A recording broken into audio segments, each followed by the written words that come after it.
We have the USDA Minnesota State Director, Colleen Landkamer. Colleen was first elected to the Blue Earth County Board of Commissioners in 1988. After 21 years of service, she was appointed by President Obama to serve as the USDA Rural Development State Director for Minnesota in 2009. She represented a district within the county that included Mankato, enormous passion for the energy of local government, and she's now back in the role of USDA State Director for the Biden administration. So with all of that, I give you Colleen Landkamer. Thank you. Thank you, Bradley. It is such a treat to be here, and let me start out with saying I can bring the greetings from President Biden and Secretary Vilsack. President Biden was a county commissioner, they called them county council people, and Secretary Vilsack was a local mayor in Iowa. So local government is near and dear to their hearts, and so I just want you to know that we're here to help in any way we can. A little background on me, he told you a bit. I lived in Worthington for a while, so when I look around, I see people that I know. My dad was a highway patrolman, my mother was a nurse. We moved to Mankato when my dad became captain. I had a brother who was a chief public defender in Ramsey County, another brother who led the highway patrol and then did international police work. So it's interesting listening to Commissioner Harrington. And my sister did rural policy in Washington, D.C. So rural policy's always been a passion of mine. I was the president of the National Association of Counties, and I started the Rural Caucus. Rural needs a voice, and we need to speak with one voice as much as we can. And it's about relationships, it's about partnerships. So I want to thank each and every one of you for your service. The things you do, because we know you make a lot of money doing this, you know. It's definitely a labor of love. And thank you, thank you, thank you for all you do. So here's to you.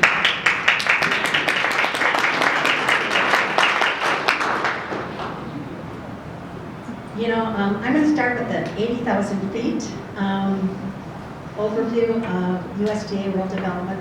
Then we'll get into some of the specifics. But I do want you to know, you're going to get a link, and it'll take you to this. It's all of the programs, pretty much all of the programs that we deliver. And on the back page, it tells you, you can go through each program, but on the back page, it tells you what the program is, who's eligible, under 10,000, over 20, under 50. So it's something you can read at your leisure. So look at that once you get it. They're going to send it out. It's just a link. It's all of the programs at USDA Rural Development. So look at it at your leisure. Maybe you'll see some programs that you're interested in or that you haven't heard about, and maybe we can be helpful. So I want you to know that really exciting things are happening at USDA Rural Development. We now administer about 70 programs, which is pretty amazing when you think about it. We have 13 offices in Minnesota. Our state office is in St. Paul. I actually live in Blue Earth County and go between Blue Earth County, St. Paul, and around the state. And as I'm going around the state, the biggest issues I hear are housing, daycare, and transportation. And those are issues that we can help with and partner with you in trying to address some of those needs. We're all about bringing equal opportunities to rural communities and its residents. Equity is a huge issue for everyone. And if we don't figure out how we build those relationships, we talked about this, there was discussion about that earlier. We need to build relationships with rural, urban, and suburban in order to get things done. And so building those relationships. And because you're here today, the importance of participating in a statewide organization. I always think it makes you a much better council person or mayor. And you learn things, you build some relationships, you find out that your issues are pretty similar. And how do we work together in order to get the legislature to agree to that and the U.S. Congress? So relationships, relationships, relationships have always been my mantra. We all want to do good work, There's important work to be done, but once you build those relationships, it's amazing how much more work can get done, and when you work together. In fiscal year 22, we are now in fiscal year 23 for USDA because the end of September is the end of our fiscal year. We did $1.1 billion in rural community infrastructure, economic development, and housing opportunities across this state. That's a pretty significant number. One of the former secretaries of states in Minnesota said to me, you know, you're one of the biggest bankers in Minnesota and nobody knows about you. We don't want to be that well-kept secret. We're here to partner, to work with you, and figure out how we can get things done in our rural places, because it's really critical. And you all are residents in rural Minnesota. And rural communities, as you all know, are the backbone of our nation and have broad impact on our economy. You know, you feed and fuel America, providing our nation's agricultural and energy resources, the fiber and goods for manufacturing, and you're home to more than 35% of our nation's military members, despite comprising only 20% of the population. So the priorities in this administration for USDA are equity, access to new opportunities, affordable financing, strong and modern infrastructure, and good paying jobs. We need good jobs in our communities so our kids can come home, so our kids can stay there if they don't come, you know, and not go away. And your significant other can have a job to take care of health care.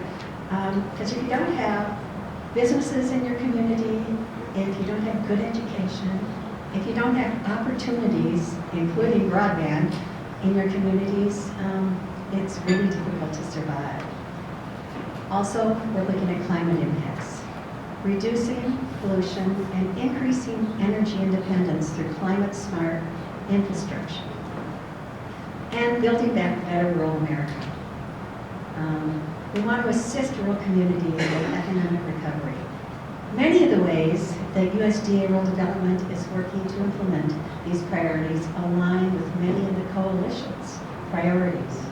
For example, investing in climate-smart infrastructure through USDA's Rural Energy for America program, the Electric Infrastructure Loan Program, community facilities, disaster grant programs, and many, many water and waste environmental programs.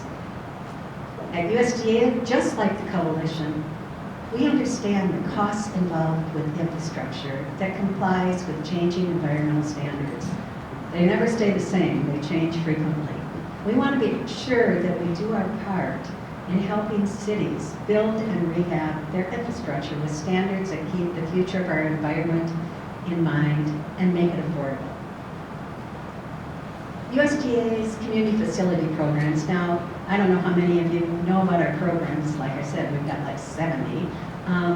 But the community facilities program, I think, is something that cities would really be interested in. It's libraries, hospitals, daycare centers. It's hospitals, assisted living, water and waste, all of those things that make a community thrive and grow and be a good place to live. So from libraries to public safety facilities to improving healthcare facilities, these projects help cities, townships, and communities come together to address their larger needs. And we always are trying to figure out how to make it affordable. In fiscal year 22, we helped 70 rural communities, cities and townships, through Rural Development's community programs. Whether we're assisting a community recovering from damage caused by a natural disaster or addressing everyday concerns, these programs are meant to help rural communities prosper.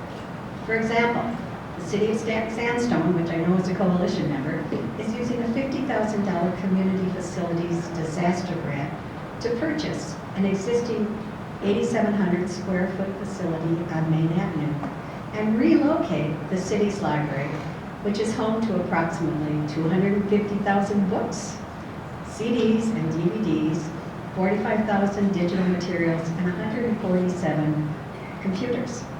Well, it may seem like a small investment.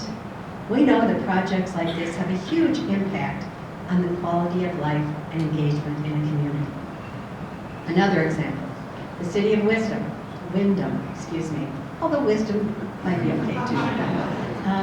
They're using $115,000 grant in community facilities funding, and it's 2 awards, one for $50,000, one for $65,000, to purchase new vehicles and equipment for their local fire department and equipment for their law enforcement department. So you can have multiple awards going at the same time and not just allowed to have one. So it's something that is really great. This is a great example of how the city can partner with USDA on several projects and receive funding that offsets the cost for essential community needs. Now, those applications you can apply year-round. Some of our programs have specific air times that you can apply. Some are year-round, so I'll reference some of that. USDA's water and environmental programs help rural communities address their water, wastewater, and sewer needs. Well, maybe not the most elegant topic to speak about, safe drinking water, wastewater disposal, and sanitary sewer processing are some of the most important and expensive infrastructure for a small town to address. And that's where we come in. For example, the city of Lakefield is using nearly $14 million in loan and grant funding to improve the health and sanitary conditions of the community with more efficient treatment of wastewater, replacing water mains, and improving water quality. The water and waste disposal program accepts applications year-round. However, some of the supplemental programs that I'm talking about next have application windows. I talk a lot about garbage from the sounds of it, but it's something we all deal with. The Solid Waste Management Grant provides funding to organizations that offer technical assistance to training to help rural communities manage solid waste sites and eliminate water pollution. Applications now are being accepted through December 31st. The Water and Waste Disposal Technical Assistance and Training Grants helps qualified private nonprofit organizations provide technical assistance and training to identify and evaluate solutions to water and waste problems. Those applications go through December 31st also. There's also a special set-aside funding through this program to help identify and evaluate solutions to water and waste problems for people living in manufactured homes. And my assumption is many of you have manufactured homes in your community. We understand how it was in the wake of COVID-19 pandemic and the rising cost of goods. We want rural communities to know they can work with our specialists. As I said, we have 13 offices across the state, and we have specialists in business programs, in water and waste, and in housing, and I'm missing one, I should remember it. Housing, water and waste, and business, community facilities. So sometimes with the huge increase we've seen, and I know we did in Blue County, and I'm sure you are in every one of your communities, the price of lumber and resources has gone up dramatically. So we can help with some of those unexpected costs in the community facilities and water and waste disposal programs. You can also, frequently you come and you think, I need a new fire truck. Well, you probably need housing too. You probably need some business assistant. You probably need child care. So meet with our specialists, talk to our specialists. You can call them, or you can meet with them if you prefer that way. They can kind of walk you through the programs that we deliver and see what works for your community. And that's one of the reasons we're going to send a link out for the programs that we deliver, because we are the best kept secret at times, and like I said, we don't want to be. There are ways that we can help cities in rural communities in so many ways, but many people don't realize some of the programs that we have. We are really lucky to have our staff, I call them rural warriors, on the ground in area offices. So they'll walk you through project eligibility and the application process, which I'm from the federal government and it's not easy. Let me tell you that, and I'm sure none of you realize that. the old, I know. But they can walk you through that and they can help as you work through that. We also do loans and grants to electric infrastructure that are administered from our national office, but we have general field reps in the state that can help the utility system. And it helps them maintain, expand, and upgrade and modernize their electric infrastructure to help ensure reliable and affordable electricity for rural residents.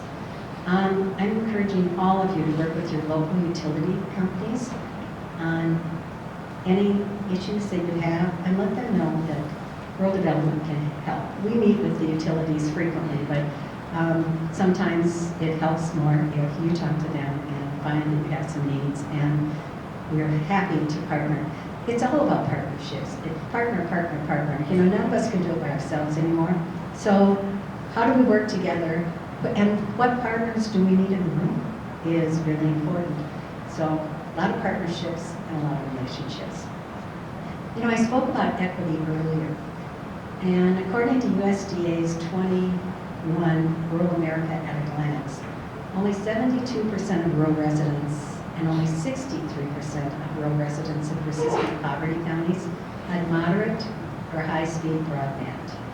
By one measure, more than 30 million Americans live in areas where there's no broadband infrastructure.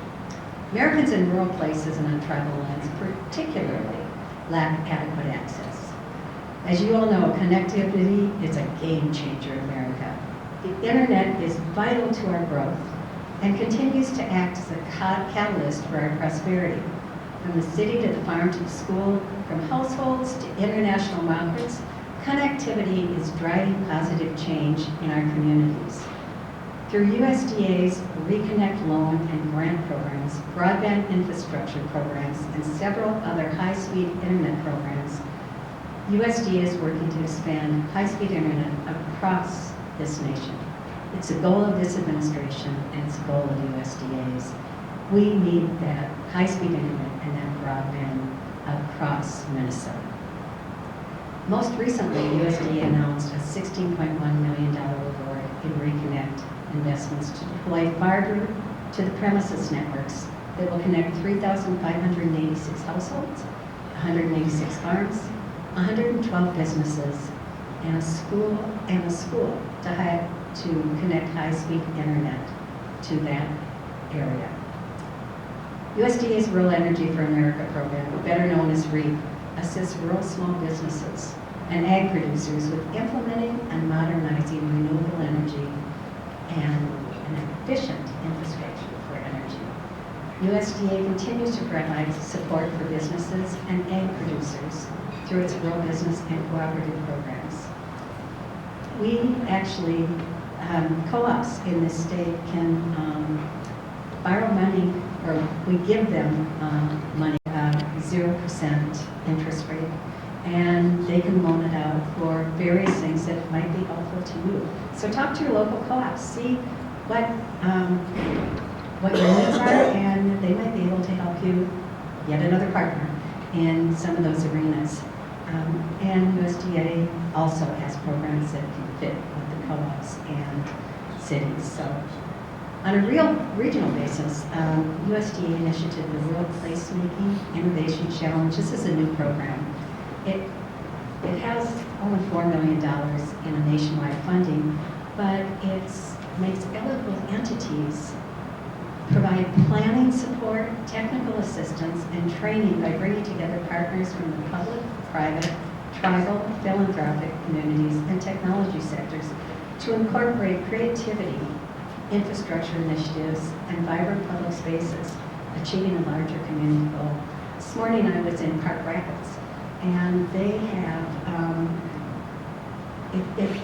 it's a cooperative that you can go and work from home, only at their place with good internet.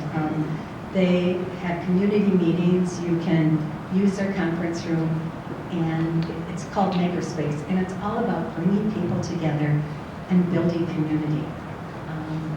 The Headwaters Regional Development Commission in Minnesota just received they received $207,000 in a cooperative agreement from USDA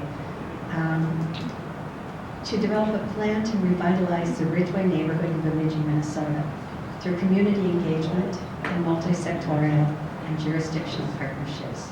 So far, the partnerships they have are the United Way of Bemidji, Rotary Neighborhood Project, Beltrami Public Health, the Minnesota Department of Transportation. This funding is extremely competitive, but there'll be another funding coming out in '23, so stay tuned for that. It's a great way to get planning money. Planning money is sometimes kind of hard to get, but it helps the community decide where they want to go. And we also have a RISE program. It's the Rural Innovation Stronger Economy Grants, and it's a grant. And they offer assistance to create and augment high-wage jobs, accelerate the formation of new businesses, support industry clusters, and maximize the use of local productive assets in eligible low-income rural areas. Itasca Economic Development Corporation is using a $750,000 grant to further the Itasca Innovation Center project, focused on 4 pillars of partnership to create, define, and deliver training and development opportunities in the Itasca region. The project is administered through the partnership with the Itasca Economic Development Corporation, Northeast Minnesota Higher Ed District, Northeast Minnesota Office of Job Training, and Itasca Area Pathways, Schools, Collaborative, and Lamax Career Pathways. If you're interested in something like this, $750,000 is a good chunk of money. I encourage you to reach out to the Itasca Economic Development Corporation, and they can tell you how they did it. But we're also willing to sit down and talk to you about some of these opportunities that most people don't even know about. The largest part of our portfolio is housing. We do single-family and multifamily housing. Our single-family house, and we work with individuals or developers in that. In our single-family housing, we do low and very low income. I think it's going to be much more attractive for people because right now I think interest rates are about 7%. We subsidize that down to 1%. So when you think about housing in your communities, that might be something that people might be interested in. It makes a big difference when you're looking at 7% to 1% for housing. And I know in some of our communities, there's either a lack of housing or there are needs to fix some of that housing. We also do, and this is with individuals, also rehab in housing. So let's say you're 62, there is an income requirement. For health and safety issues, we can go up to $10,000. Maybe you need a furnace, maybe you need a new roof, maybe you need handicapped accessibility. All those things that are needed, and it's a grant. And if you're younger than 62, you can also get a loan for a very low percentage. So rehabbing some of those houses is really important.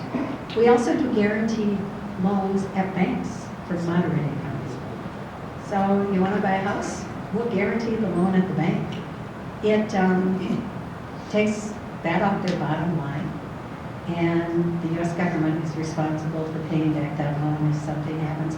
We're finding that our numbers of people who don't pay back the loan are very, very low. So it's a really good program. We also do multifamily housing, and actually they have centralized that, but it's apartments. We've got about 12,000 apartments in this state, and it's a place where 30% of your income is what you're paying for that apartment. So it's a great opportunity to get people an apartment, and frequently then they can maybe get a USDA loan to buy a house at a 1% interest. So some great opportunities on housing. I know that the cost of building a house has just escalated. lumber and all of those things, but we can be helpful and we want to work together. We also, these are a few new programs. Food supply, the food chain is really getting to be something that we're much more focused on. So we now have a program, it's called the Food Supply Chain Guaranteed Loan Program as part of USDA's Build Back Better initiative, and it was created to help strengthen critical supply chains in our food system. We're guaranteeing up to $40 million for qualified lenders to finance food system projects for the startup or expansion of activities in the middle of the food chain.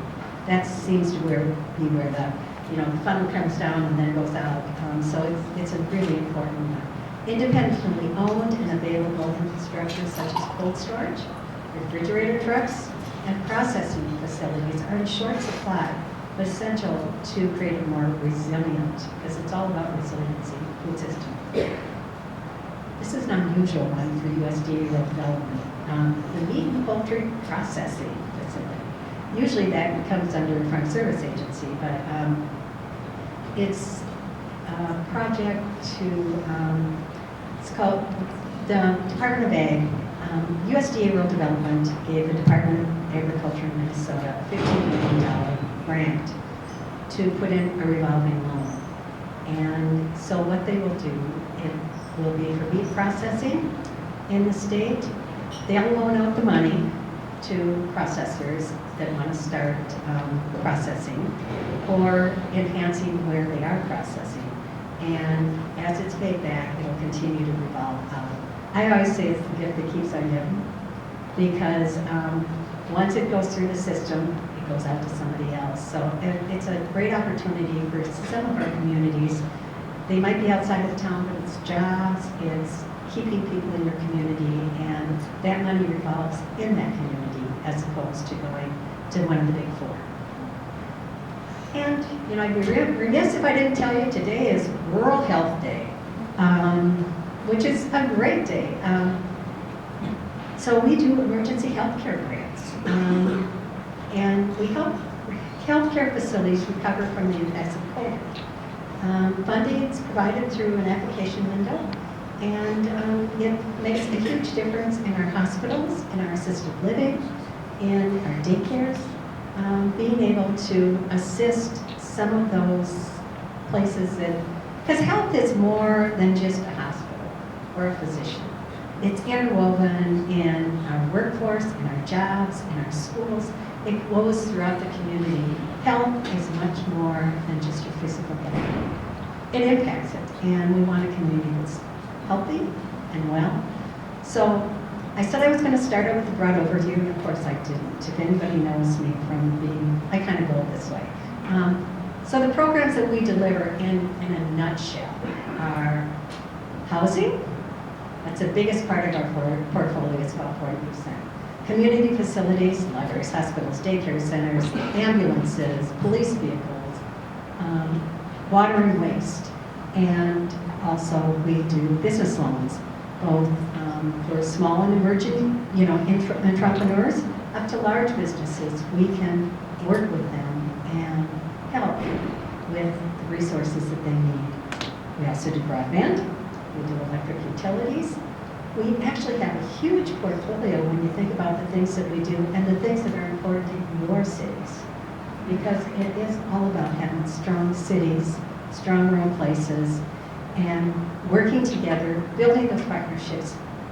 Because, as I said before, none of us can do it by ourselves. So how do we work together? How do we help each other? And how do we lift up rural and make sure it's a place that thrives and grows? And so our kids can stay at home, so our kids can come back, so our significant other can get health care at a job. Those are all really important things, and this state deserves to have a strong rural community. So that's kind of what we do. And I'm more than willing to take any questions. I can't guarantee any answers, but I sure will take questions. Sir? Question, our school is looking at building the food pantry for about $1 million. Do you help with the building of the food pantry? We actually do. The question is, they're looking at building a new food pantry in their community, and it's about $1 million. And yes, our specialists can sit down with you, walk you through the process. We do food banks, we do food pantries, we do co-ops, we do all of those things. So thank you for that question, because I think the questions are the most important thing about this conversation. You know, listening to me will put you to sleep probably, but let's talk. I would love to meet. And